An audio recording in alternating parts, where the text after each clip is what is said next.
बिस्मिल्लाहिर्रहमानिर्रहीम। आज मैं आपके साथ मटन कौरमे की दावतों वाले मटन कौरमे की रेसिपी शेयर करी हूँ। तो चलिए बनाना स्टार्ट करते हैं। इसके लिए मैंने 1 किलो मटन लिया है।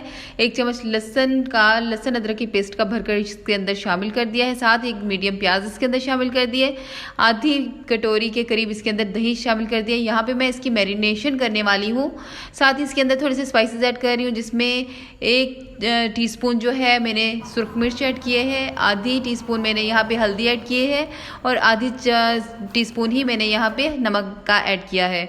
इसको मैं बहुत अच्छे से मिक्स कर लूँगी। मिक्स करने के लिए मैं हाथ की मदद से इसको बहुत अच्छे से मिक्स कर रही हूँ, ताकि इसकी मैरिनेशन बहुत अच्छे से हो जाए।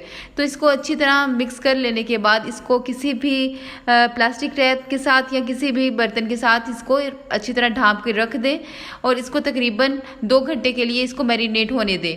2 घंटे गुजर जाने के बाद मैं इसको खोल रही हूँ। यहाँ पे देखिए ये बहुत अच्छे से गोश्त मैरिनेट हो चुका है। अब मैं कुकिंग प्रोसेस जो है इसका स्टार्ट कर रही हूँ। कुकिंग प्रोसेस स्टार्ट करने के लिए मैंने यहाँ पे 2 जो चम्मच हैं, 2 बड़े चम्मच जो हैं वो यहाँ पे मैंने ऑयल के लिए हैं। 1 तेज़पात लिया है, 1 चम्मच इधर मैंने काली मिर्च का लिया है, 2 लौंग लिए हैं, 1 बड़ी इलायची ली है, 2 बादियान के फूल की पत्तियां ली हैं, 2 सिनेमन स्टिक्स लिए हैं। यहाँ पे मैं ज़्यादा स्पाइसेस ऐड नहीं कर रही, बस यहाँ पे बस थोड़े से खड़े मसाले ऐड करने हैं यहाँ पे मुझे।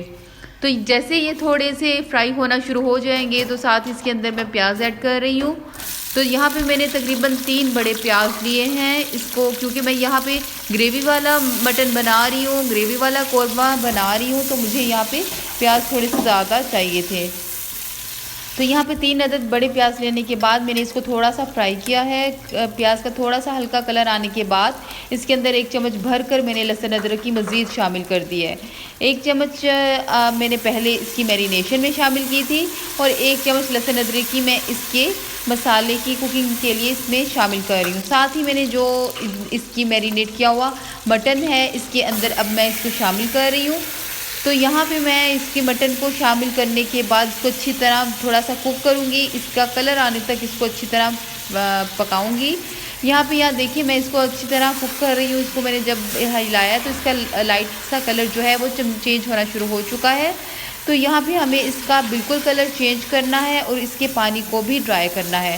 स्टेप बाय स्टेप हम इसको हिलाते जाएंगे और साथ में इसका मॉइस्चर जो है इसको बिल्कुल ड्राई करना है। तो यहाँ पे देखिए थोड़ी देर के बाद इसकी जो शक्ल है कौरमे की वो कुछ यूँ हो चुकी है। तो इसको मज़ीद कुक करने के लिए मैं थोड़ी देर के लिए इसको ढाँपा है, ताकि इसके अंदर से थोड़ा सा पानी मज़ीद रिलीज़ हो जाए और इसकी अच्छी सी भुनाई हो जाए। यहाँ पे इस चीज़ का हम ख्याल रखेंगे कि यहाँ पे हम गोश्त नहीं अभी गला रहे, हम अभी सिर्फ इसकी जो भुनाई है वो कर रहे हैं। तो यहाँ पे सबसे पहले मैंने 1 चम्मच यहाँ पे सुरख मिर्च ली है, आधी चम्मच यहाँ पे हल्दी ली है, आधी चम्मच ही मैंने नमक डाला है, 1 चम्मच यहाँ पे ज़ीरा डाला है और 1 चम्मच ही यहाँ पे सूखा धनिया डाला है।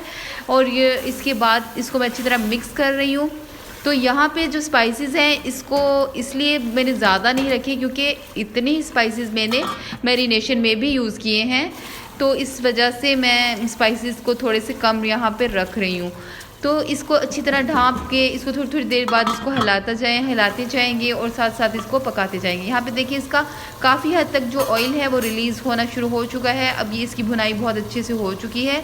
साथ इसके अंदर मैंने 4 से 5 अदद सब्ज़ मिर्चें जो हैं ऐसे ही साबुत डाल दी हैं और इसको अच्छी तरह कुक कर रही हूँ, इसको अच्छी तरह भून रही हूँ अभी जब तक कि अच्छे से इसका जो ऑयल है वो रिलीज़ नहीं हो जाता।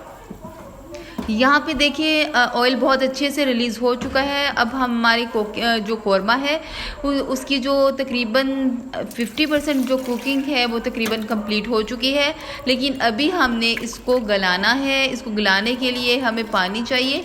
आपने जितनी ग्रेवी इसके अंदर रखनी है उस हिसाब से आप इसके अंदर पानी शामिल करेंगी। तो यहाँ पे मुझे थोड़ा सा ग्रेवी वाला कौरमा चाहिए, मैंने इसको थोड़ा सा पानी ज़्यादा शामिल किया है और इसको मैं विसल दे रही हूँ। यहाँ पे मैंने 25 मिनट्स के लिए इसको प्रेशर में विसल दिया है और यहाँ पे अब मैं इसको खोल के देख रही हूँ। अल्हम्दुलिल्लाह माशाल्लाह से बहुत टेंडर हो चुका है। जो मटन है वो अच्छी तरह गल चुका है। इसको थोड़ी सी हम चेक भी करेंगे।